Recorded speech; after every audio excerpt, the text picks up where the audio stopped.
लगता है कि मध्य प्रदेश कांग्रेस और विवाद एक दूसरे के पर्याय हो गए हैं, या यूं कहें कि दोनों का एक दूसरे से गहरा नाता है। यही कारण है कि जब भी पार्टी के किसी बड़े नेता का मध्य प्रदेश दौरा होता है तो ऐसे मामले सामने आ जाते हैं जिसमें पार्टी के नेताओं को रक्षात्मक रुख अपनाना पड़ता है। दोस्तों नमस्कार, मैं हूं संदीप पौराणिक।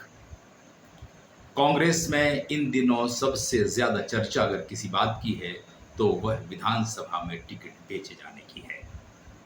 टिकट किसने बेचे, किन लोगों को बेचे, मध्यस्थ कौन था, इसका किसी को पता नहीं है। सवाल उठ रहा है, क्या कांग्रेस टिकट बेचने वाले को पकड़ पाएगी? उन दलालों को पार्टी खोज पाएगी जिन्होंने टिकट बेचने में मध्यस्थता निभाई? ये बात सही है कि वर्ष 2023 का जो विधानसभा चुनाव हुआ था वह कशमकश भरा था और संभावना यही जताई जा रही थी कि मध्य प्रदेश की 230 विधानसभा सीटों में हार जीत का अंतर मुश्किल से 10-15 विधानसभा क्षेत्रों का होगा। मगर जो नतीजे आए वे चौंकाने वाले रहे, क्योंकि भाजपा को पूर्ण बहुमत ही नहीं मिला बल्कि पिछले रिकॉर्ड भी तोड़ दिए।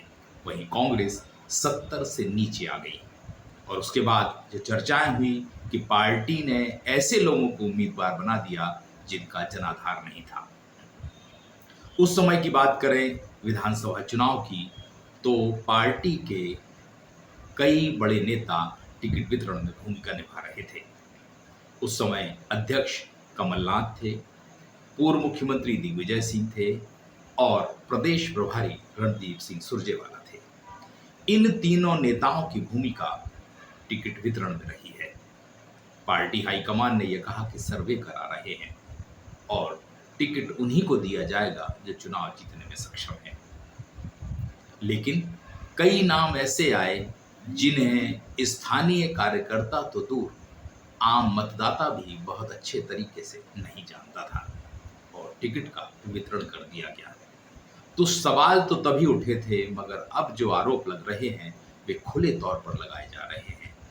एक नेता ने तो दावा ही कर दिया है कि 145 टिकट बेचे गए थे।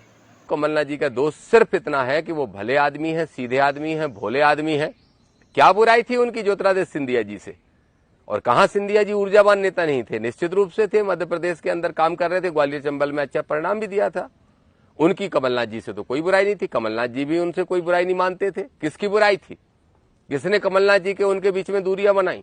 क्यों कमलनाथ जी को यह कहना पड़ा कि उतर जाए सिंधिया जी सड़क पे, और सिंधिया जी उस सड़क पे उतरने की धमकी दे रहे थे? ये किसके शब्द थे?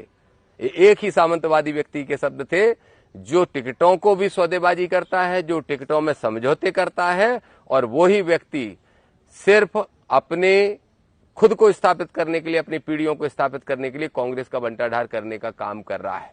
ये बात अलग है कि जिस नेता ने आरोप लगाया है उनका नाम है दामोदर यादव और वे वर्तमान में कांग्रेस में नहीं है। उन्होंने इशारों इशारों में कमलनाथ की तो तारीफ की है, उनका बचाव किया है, वहीं बगैर नाम लिए दिग्विजय सिंह को सवालों में ला दिया है। इन दो नेताओं की तो चर्चा हो रही है कि इन्होंने अपने करीबियों को टिकट दिलाई, मगर सबसे बड़ी भूमिका राष्ट्रीय नेतृत्व के प्रतिनिधि के तौर पर रणदीप सिंह सुरजेवाला की थी और सुरजेवाला की सक्रियता किसी से छुपी नहीं है। टिकट वितरण में उनकी क्या भूमिका रही ये सब जानते हैं। सिर्फ विधानसभा ही नहीं, राज्य की लोकसभा सीटों के वितरण में भी, टिकट वितरण में भी बड़ा खेल हुआ था। ऐसे लोगों को उम्मीदवार बना दिया गया था जिनका ना तो प्रदेश से नाता है, ना उस इलाके में उनका कोई दखल है, फिर भी टिकट दे दिया गया।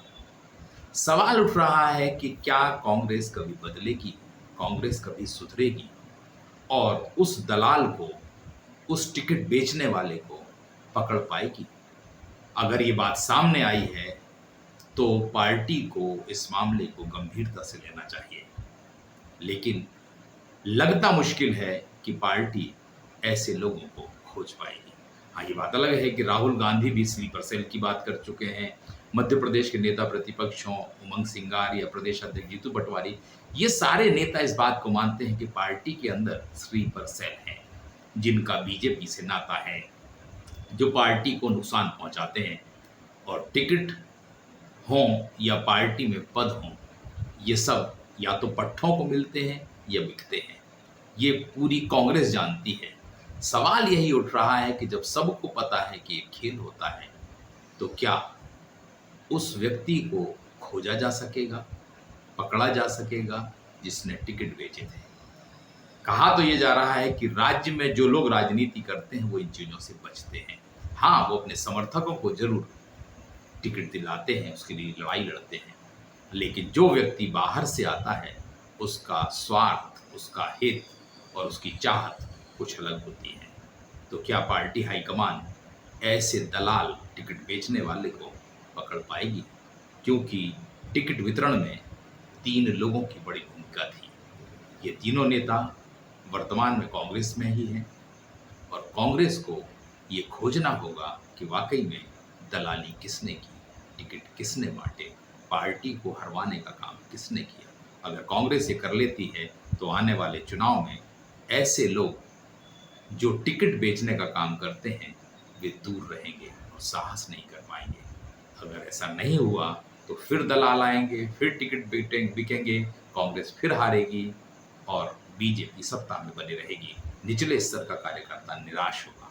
उम्मीद तो करते हैं कि कांग्रेस खोज लेगी उस दलाल को, उस टिकट बेचने वाले को। इंतजार हमें करना होगा। दोस्तों नमस्कार।